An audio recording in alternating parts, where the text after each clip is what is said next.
এই সরকারটি হচ্ছে ডক্টর মোহাম্মদ ইউনূসের সরকার। ডক্টর মোহাম্মদ ইউনূস হচ্ছেন এমন একজন ব্যক্তিত্ব, মানে ডক্টর মোহাম্মদ ইউনূসের বর্তমান পৃথিবীতে যে ব্যক্তিত্ব, যে অবস্থান, যে গুরুত্ব, সেটা মানে এই মানের মানুষ শুধু বাংলাদেশের নয়, সারা পৃথিবীতেই খুব বেশি নেই। যে এত গ্রহণযোগ্য, এত গুরুত্বপূর্ণ মানুষের প্রিয়পাত্র, সাধারণ মানুষের প্রিয়পাত্র।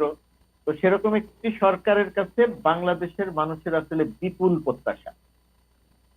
বাংলাদেশের মানুষ মনে করে যে ডক্টর ইউনূস সরকারের দায়িত্বে এসেছেন একটা ম্যাজিক দিয়ে বাংলাদেশের সবকিছু পরিবর্তন করে দেবে। তো সেটা তো সম্ভব না। জি। সরকারে এসে সরকারি মেকানিজমের মধ্যে থেকে সেটা যেহেতু সম্ভব না, সেই কারণে মানুষের প্রত্যাশার জায়গাটা ক্রমান্বয়ে বাড়ছে যে তিনি করবেন, তিনি করবেন। তো সেরকম একটা জায়গাতে যে সমস্ত উপদেষ্টাদের নেওয়া হয়েছে, সেই সমস্ত উপদেষ্টারা সবাই খুব যোগ্য। বিশেষ করে আপনি যার কথা বলছেন যে স্বরাষ্ট্র উপদেষ্টা ব্রিগেডিয়ার জেনারেল অবসরপ্রাপ্ত সাখাওয়াত হোসেন, তো সাখাওয়াত ভাই খুবই যোগ্য মানুষ। তিনি সামরিক বাহিনী থেকে এসেছেন, তিনি একবার নির্বাচন কমিশনের দায়িত্ব পালন করেছেন, সেই দায়িত্বটি তিনি অসাধারণভাবে পালন করেছেন। তিনি একজন সজ্জন মানুষ। তো সেরকম একটা জায়গা থেকে যখন সাখাওয়াত ভাইকে গত 2 দিনে এই বক্তব্যগুলো দিতে দেখছিলাম, জি। তখন আমি একটু হোঁচট খেয়েছি। সেই হোঁচট খাওয়াটা হচ্ছে যে সরকারের ভেতরে থেকে এই কথাগুলো এইভাবে যদি বলা হয়, তাহলে সাধারণ মানুষের কাছে এক ধরনের ভুল মেসেজ যেতে পারে।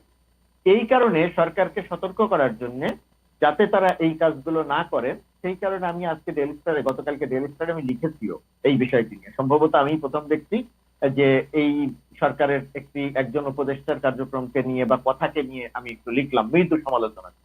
এটা ঠিক সমালোচনাও বলি না আমি, এটা বলি এইভাবে যে যেহেতু আমরা এই সরকারকে চাই, যেহেতু আমরা এই সরকারের কাছে প্রত্যাশা, যেহেতু এই সরকারটি এক ধরনের খাদে পড়ে যাওয়া বাংলাদেশকে টেনে তুলে একটা স্বাভাবিক জায়গাতে নিয়ে আসবেন, সেই কারণে আমরা মনে করি যে কোন কাজগুলো করলে, কোন কথাগুলো বললে সরকারের ইমেজের জন্য ক্ষতি হতে পারে, সাধারণ জনমানুষের মধ্যে বিরূপ প্রভাব পড়তে পারে, সরকারের বিরুদ্ধ যে পক্ষ এখন প্রবল না হলেও পরবর্তী সময়ে যারা প্রবল হতে পারে বলে মনে হয়, তারা সুযোগ পেতে পারে।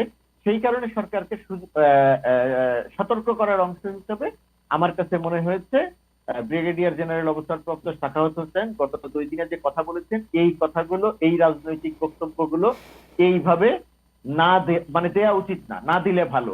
সরকারের প্রায়োরিটির মধ্যে এই বক্তব্য থাকা উচিত না। সরকারের প্রায়োরিটির মধ্যে আওয়ামী লীগ কি করবে সেটা থাকা উচিত না। সরকারের প্রায়োরিটির মধ্যে সবচেয়ে গুরুত্ব থাকা উচিত যত দ্রুত সম্ভব আইন শৃঙ্খলা পরিস্থিতি উপরে একটা নিয়ন্ত্রণ প্রতিষ্ঠা করা।